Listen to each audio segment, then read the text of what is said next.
मी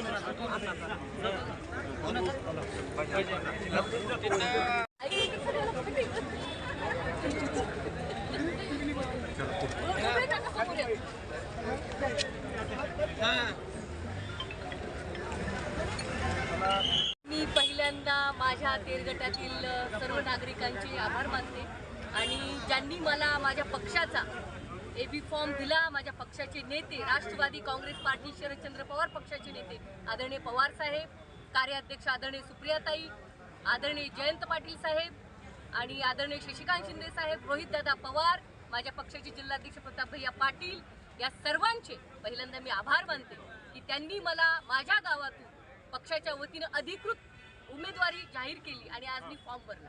काय मुद्दे निवडणुकीचे मुद्दे काय असतात? निवडणुकीचा मुद्दा माझा म्हणजे तुम्हाला माहिती आहे, तेर हे ऐतिहासिक गाव आहे. धाराशिव जिल्हा मागासलेला म्हणून ओळखला जातो आणि तेर ऐतिहासिक गावामध्ये म्हणावा तशा जो लोकांचा सर्वांगीण विकास व्हायला पाहिजे तो होताना दिसत नाही. आणि मी जी नवीन युवा तरुण आहे, ठीक आहे, मला कुठला राजकीय बॅकग्राऊंड नाहीये, कारण तुम्ही बघताय खूप मोठ्या घराणेशाहीतले लोक येतात, सगळं त्यांनाच घेतात, परंतु मी एक सामान्य घरातली मुलगी आहे आणि मी जनतेच्या पाठिंब्यावरती ही निवडणूक लढवते. मला माझ्या तेरचं नाव अतिशय चांगलं, तिथं हॉस्पिटल झालं पाहिजे, जे समुद्रवाणीला झालं तसं उत्तम हॉस्पिटल तेरला व्हायला पाहिजे. तिथे साधी बीपीची गोळी मिळत नाही अशी लोकांची तक्रार आहे. एक उत्तम शाळा जी पुण्यामध्ये शिरूरला नामांकित आहे तशा पद्धतीची जिल्हा परिषदेची शाळा मला उत्तम करायची, कारण माझ्या संस्था नाहीयेत. संस्था असलेल्या लोकांना जिल्हा परिषदेच्या शाळा मोठ्या व्हाव्या असं वाटत नाही, असं चित्र आहे. त्यामुळे जिल्हा परिषद आमचं तेर संत गोरोबा काकांचं जे मंदिर आहे, जे संत श्रेष्ठ आहेत, सर्वांचे पर्यवेक्षक आहेत, संत गोरोबा काकांचं मंदिर अगदी माऊलींच्या आळंदीच्या धर्तीवर, आम्ही पंढरपूरच्या धर्तीवर एक उत्तम मंदिर महाराष्ट्र आणि देश बघेल हे माझे अजेंडे आहेत. माझा अजेंडा माझ्या मतदारसंघातील सर्व लोकांचा विकास, शेती, कृषी, शिक्षण, दवाखाना, आरोग्य आणि लोकांच्या शेतीविषयीचे प्रश्न यावर आहे. एक विषय आहे त्याच्यामध्ये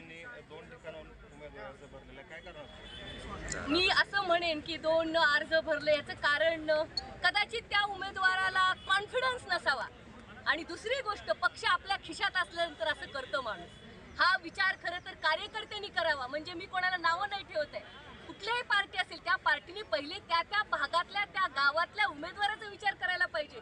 आज तुम्ही सांगताय की 2 अर्ज भरतात, तिथल्या व्यक्तीवर, त्या व्यक्तीने, त्या कार्यकर्त्याने जे आयुष्यभर काम केलेलं असतं त्याच्यावर अन्याय नाहीये का? ही घराणेशाही म्हणून तुम्ही 2 फॉर्म भरता. लोकसभा तुम्हीच, विधानसभा तुम्हीच, उपाध्यक्ष तुम्हीच. आणि काल मी ऐकलं तुम्ही ज्यांच्या अनुषंगाने बोलताय त्यांनी डिक्लेअर सुद्धा केलं की मी अध्यक्षपदाची उमेदवार मीच. पण माझा असा काही दावा नाही. हे अतिशय लोकशाहीने निवडणूक होत असते. माझा लोकांवरती विश्वास आहे, माझ्या कामाच्या जोरावर. मी सामान्य घरची मुलगी आहे, माझ्याकडे धनशक्ती नसेल पण जनशक्ती, लोकांच्या विश्वासाच्या जोरावर मी इलेक्शन लढवते आणि मला खात्री आहे एक सृजनशील महाराष्ट्राचा वोटर, छत्रपती शाहू फुले आंबेडकर अहिल्याच्या विचाराचा वोटर चांगला निर्णय येणाऱ्या 5 तारखेला घेईल असा मला विश्वास आहे. मराठा आरक्षणाच्या वेळेस आपण इच्छिते की त्यावेळेस तुम्ही जो आता प्रश्न मला विचारला, मी कधीही गरीब, आर्थिकदृष्ट्या गरीब असलेल्या मराठा समाजाच्या विरोधात नव्हते, नाही आणि आजही नाही.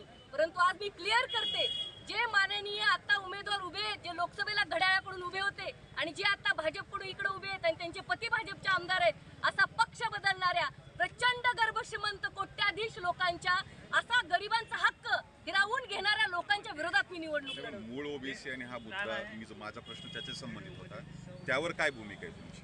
मी तुम्हाला समाजकारणामध्ये काम करत असतात, सगळ्यांना चितपट असतं, पण 1-2 गोष्टी होत असतात, ह्या गोष्टी चलत असतात. माझा स्वीकार आहे, संतांनाही झालेला आहे, महापुरुषांना झालेलं आहे, नेत्यांना झालेलं आहे.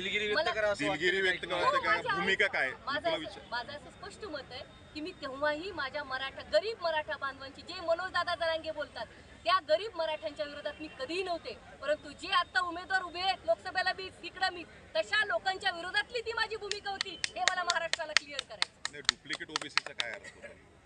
समाजकारणामध्ये काम करत असतात, सगळ्यांना चितपट असतं, पण 1-2 गोष्टी होत असतात, ह्या गोष्टी चलत असतात. माझा स्वीकार आहे, संतांनाही झालेलं आहे, महापुरुषांना झालेलं आहे, नेत्यांना झालेलं आहे.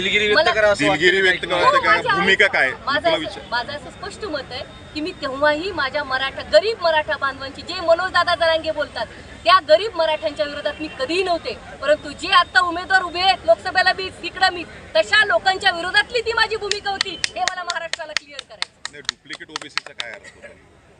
तुमच्याच असा आरोप केला जातो की तुम्ही अर्चना पाटील यांना विजयी करण्यासाठी बी टीम तसे पत्रकारांना निरूपण बी टीम म्हणून काम करत अच्छा, सगळं बंधू महाराष्ट्राला माहितीये की मी पवार साहेबांची कार्यकर्ता आहे. अत्यंत कष्टाने प्रामाणिकपणे जे पक्ष बदलून लोकसभेसाठी तिकडे उडी मारायची, जिल्हा परिषदला इकडे उडी मारायची, सक्षणा सलगर हे काम करत नाही. त्यामुळे मी पक्षाची प्रामाणिक कार्यकर्ता आहे. ए टीम आहे, नो बी टीम.